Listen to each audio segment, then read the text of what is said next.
welcome to BioS3 Raw TV. I'm making the video today that I don't want to fucking make and wish I didn't ever have to make.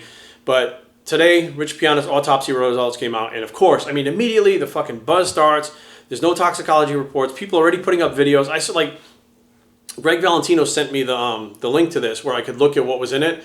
And then I actually asked Erin, who's sitting behind the camera, because there's like a small space over here, so it's hard for her to fit in here too. But, you know, there were some things I didn't know about and some things that she added that I didn't really know about that I think can be helpful to figuring out what happened. Because as now, they put undetermined. His cause of death is undetermined. So we're going to go through what we do know and maybe paint a picture of what happened as close to what possibly happened. Because nobody's ever going to really know the full story. But I do know that there's a lot of people just saying shit without actually thinking through this stuff and actually knowing anything about these systems and stuff in the body. So we're going to just kind of break it down. So first of all, we're going to start at his head, right? He had edema of the brain, right? Edema, swelling of the brain. And he had necrotic tissue in his brain, which means that he was partially brain dead. This is consistent with what Chanel said, that he had fallen and hit his head. Okay, now what caused him to hit his head, we don't know. But we're going to try to kind of backtrack and figure out, what that did. Now, first of all, this drawing right here, this is the picture of like the stick figure. This is Rich on South Park. If Rich went to South Park, this is what he would look like. So we have Rich's heart, which is enlarged, and he knew it was enlarged. He talked about it before, and I think they say it was twice the size, babe? I didn't see it. They said it was really enlarged, right? Like something like that. He said it was really enlarged. In one of the videos, it's really enlarged. Anyways, he had a big heart, right? He had a large heart, and he did have plaque in his heart, but they said it wasn't a lot of plaque. It wasn't a big deal. So Erin confirmed, but knowing what she knows about hearts, is that's probably not the cause of death. He didn't die of like a blockage, right? Not if it's mild. Mild. So what would they consider mild, like percentage-wise, you think? I mean, nothing. They said that until 70%, they don't even fuck with stents or anything like that. So 30%, 40%? Call it 30, I don't know. 30%, so let's say 30%. So, okay, now over here, they found fluid in his lungs, right? Which I thought, and Erin confirmed, that it could be consistent with congestive heart failure. So a heart attack from the enlarged heart, congestive heart failure could also cause the fluid in the lungs. Now, there's something else that she told me about, which I was unaware of because I don't know about ventilators and stuff like that, but if you put him on a ventilator, which he was on for like 18 days or something like that, or however many days he was on it, there's some kind of pneumonia you can get? Yeah, there's a ventilator-acquired pneumonia that we all work very hard to prevent, but it's not impossible to get. It might be better if you kind of come over here because I don't think you can hear it on the camera. It wouldn't be impossible to get pneumonia from a ventilator, okay, especially since he was on one for an extended period. Okay, so on the ventilator could cause that pneumonia, but again, might not have. We don't know, but if you're looking at the possible cause of death, the heart could cause that and cause the heart stopping, which would cause blood flow and oxygen to the brain, which would force him to fall down and hit his head, right? So that's consistent. Again, the heart, again, being the catalyst for everything that's happening here. Possibly. We just don't really know because we don't know exactly what happened, and I don't think anybody's ever going to fucking know, but looking at what happened and from what they were saying, this makes the most sense. Now, what threw everything off, I think people were freaking out about, and Erin pointed out that his kidneys and liver were discolored, right? So he had a kidney and liver disease. Would that be considered disease? Or that's the thing is we don't really know. So the reason why I don't think it would have been the disease is he had blood work. He had blood tests done recently when he went on IGF and test and growth hormone from the doctor, right? No doctor in their right fucking mind with anybody that's having any kind of issues like that is going to prescribe medications for somebody who's already fucked up. It's a liability. Doesn't matter what papers Rich signed or whatever. It wouldn't happen. Like Chanel would have a case to be able to sue the fuck out of them, or a family or whoever the fuck it is would be able to sue the fuck out of that doctor for giving him something that made him worse. Now, that being said, what caused his kidneys and his liver to be a weird kind of color like that? Well, his liver, it said that he had a fatty liver. Fatty liver. A fatty liver, it tends to be lifestyle related. And Ben and Jerry's, shit like that? Eating a bunch of shit. But it can affect how, like, any medication he took might have not been as effective if it was processed through the liver. So you mean if they gave him something for his heart, it might not have worked better? Well, you know what I mean. But fatty liver doesn't happen overnight, right? That takes time for that to build up. So it's not like he went on the ventilator and then something happened to him there. So he had the fatty liver to begin with.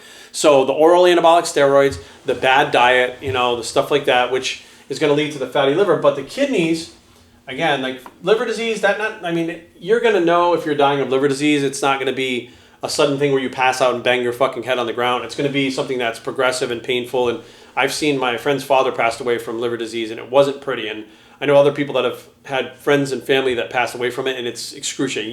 Something is going on. So, and it's possible he knew something was going on and didn't say anything. He was just toughing it out. I mean, it could have been that too. But in this case, there's too many things pointing towards the heart being the culprit of what actually caused him to fall and caused the brain damage. Now, the kidneys, here's the thing. There's some kind of dyes that they could have been shooting into him. So I'm assuming he gets there like he's unresponsive. They're going to do tests, right?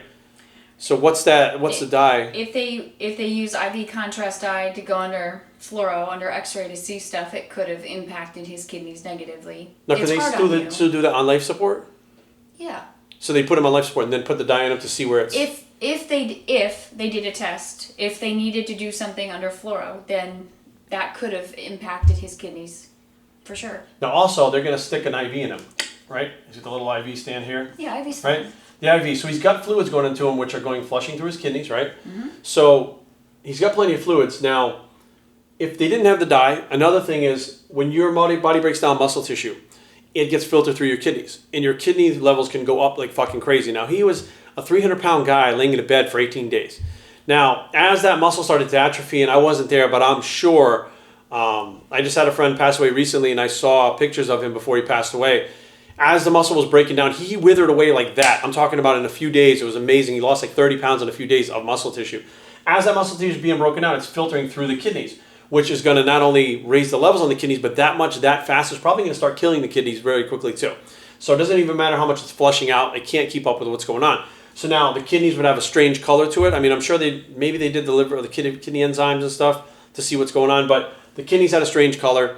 More than likely from that muscle tissue being broken down. I don't think the kidneys and the liver are what killed him. I don't. I think he had problems with them. I'd say most bodybuilders probably do have problems with them, especially his size, using the steroids and stuff for a long period of time. But, to me, what it sounds like, what's going on right here, and I'm not a doctor, I don't have any fucking clue, but common sense says with the things that were wrong with him, that the main culprit was he had some liver disease, fatty liver. He had kidney disease, both normal things in the bodybuilding community, the people that use steroids that are that age.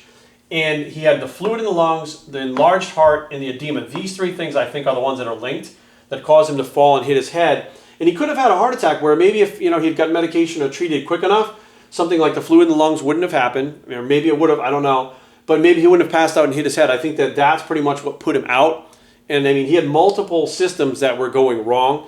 And eventually, I think it was you that told me, you said eventually all of these things would have caught up with him. If it wasn't his heart, it would have been the liver, the kidneys, but these can be replaced. Even the heart can be replaced.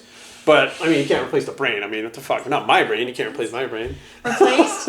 Yeah, actually, that's like, I'm going to replace that. When you told me you could replace a heart, I had no clue. When you said they do a heart replacement or a heart transplant, I was like, yeah, right. I was like, I had no idea. So I think this is what ADD is. It gets you off track. So I think, honestly, this is what it is. So the people that are out there going to be saying stuff like, wow, it was fucking drugs, it was this, is that. It very well could have been drugs that stopped his heart. Like we talked about that too. It could have been. But with these other systems going down, it really didn't matter whether it was on drugs, whether it wasn't drugs. He was going to die at an early age, meaning within like 10 years, just from the other stuff that was going on alone. And, this way, quick, fairly painless, I guess. I mean, Rich did what he wanted to do, when he wanted to do it, how he wanted to do it. He didn't have to age and get older and go through all the fucking pains of that bullshit too. He did it on his own terms. And I think that putting the autopsy out there to the public is just going to stir up a bunch more shit. A lot of people are going to talk shit and just not let it die down. But I'm glad that they put Rich's autopsy out there because they still haven't said shit about Dallas McCarver's. And that's the thing that many people have been kind of speculating. They're like, look, by now there should have been an autopsy done in Dallas.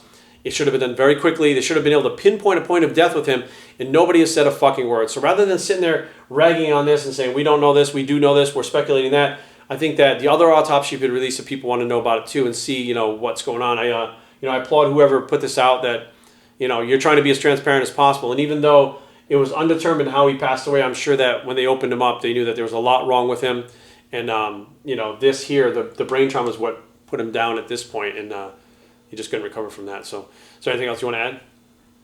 No, it's a shame it all had to happen like this. Yeah, I mean, it was quick. I mean, painless. I mean, I don't know, a strike to the head, what that feels like to kill you like that, but... But he wouldn't have...